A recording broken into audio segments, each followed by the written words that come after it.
You ever have one of those moments where life just delivers karma with surgical precision? Yeah, this is one of those stories. It starts with a package, a regular-looking box. Nothing flashy, no labels screaming expensive or steal me. But that didn't matter to Karen, our HOA president with a taste for control and a habit of peeking into things that aren't hers. This time, though, she didn't just cross a line, she pole vaulted over it. And what she didn't know, that little brown box she stole off my porch contains something that would explode her smug little kingdom of rules, citations, and passive-aggressive notes into utter chaos. Inside that package was an official police uniform and an active duty badge. Yeah, Karen stole from a cop. Let's rewind just a bit. I'm not some hot-headed looking for drama kind of guy. I mind my business, keep my lawn mowed, pay my dues, even when the HOA fees mysteriously increase without warning. But I also work undercover. Yep, I'm a cop, assigned to a joint task force, which requires me to operate discreetly. No one in the neighborhood really knows what I do, and that's the way I like it. No badge flashing, no patrol car, just me low-key blending in.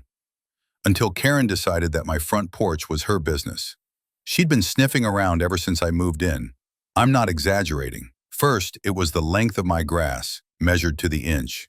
Then, a friendly warning about leaving my trash bins out 30 minutes past pickup. But this time, she went way past micromanaging.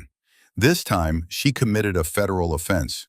She stole a package delivered by a federal carrier straight off my property. I was waiting on that package all week. The department had sent me a new set of tactical gear, a uniform with my agency patch, and my replacement badge. The badge had tracking. It was required protocol. The moment it hit my front porch, I got the confirmation ping. Less than 15 minutes later, I stepped outside to grab it, and it was gone. At first, I thought porch pirates. It happens, right? I checked my door cam footage. Thankfully, I've got a top-notch system. And there she was, Karen, in broad daylight, walking over like she owned the place. No mask, no shame, no hesitation.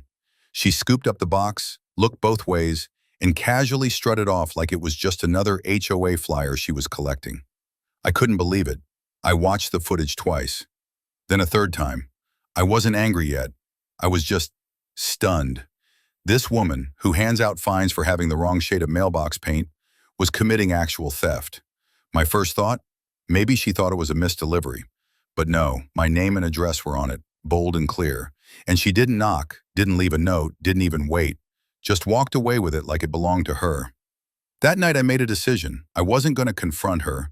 I was going to let the badge do it for me. First I alerted my supervisor.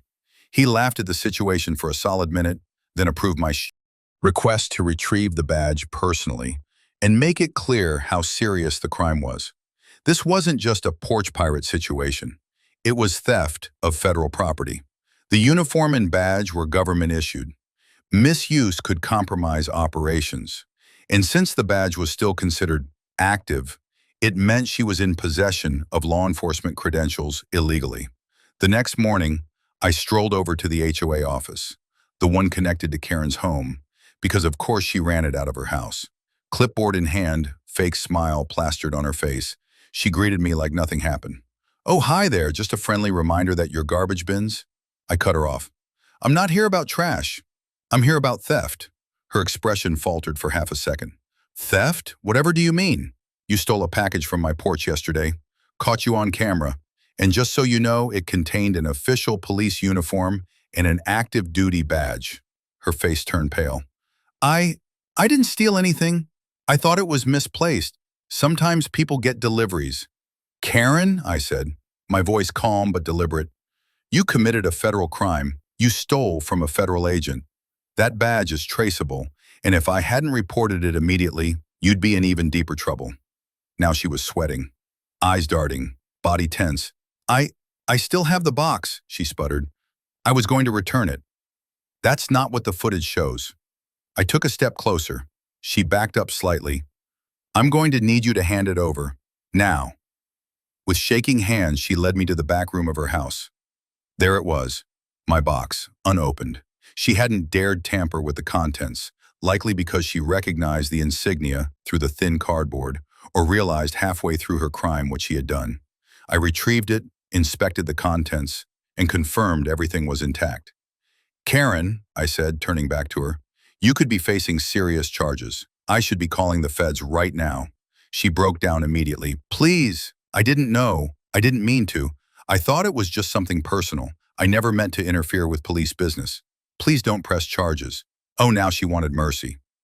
I told her I'd be documenting everything in an official report and that the decision to press charges didn't solely rest with me. It was department policy. But I also added that if she ever so much as set foot on my porch again without permission, I'd have her prosecuted to the fullest extent. For the next week, Karen avoided me like the plague. Word started spreading throughout the neighborhood that something major had happened. Of course, she didn't tell anyone the full story, just that there was a misunderstanding and everything's been resolved. But she was different, deflated. That arrogant confidence, gone. A few neighbors, those who weren't fans of her tyranny, approached me privately. One even whispered, I don't know what you did, but thank you. And then something funny happened. The HOA rules suddenly got softer. Enforcement slowed, notices stopped appearing on doors. People started putting up wind chimes again, leaving garden gnomes out, even painting their fences without a formal petition. It was like Karen got knocked off her throne, and no one was in a hurry to replace her. Weeks later, I learned that she voluntarily stepped down from her HOA position. Officially, it was due to stress and personal health, but I think we both know what really did her in. What she thought was just another opportunity to exert control turned out to be a trap of her own making. That box, it wasn't just a package. It was a ticking time bomb with her name on it. And when it exploded, it did so in spectacular fashion. There's a lesson here, maybe two. First, don't take what isn't yours, ever, especially not when it's clearly marked. And second, if you're going to play the neighborhood tyrant, make sure you're not doing it to someone who can read you your rights while wearing a uniform you stole. Now, every time I see Karen, I nod politely.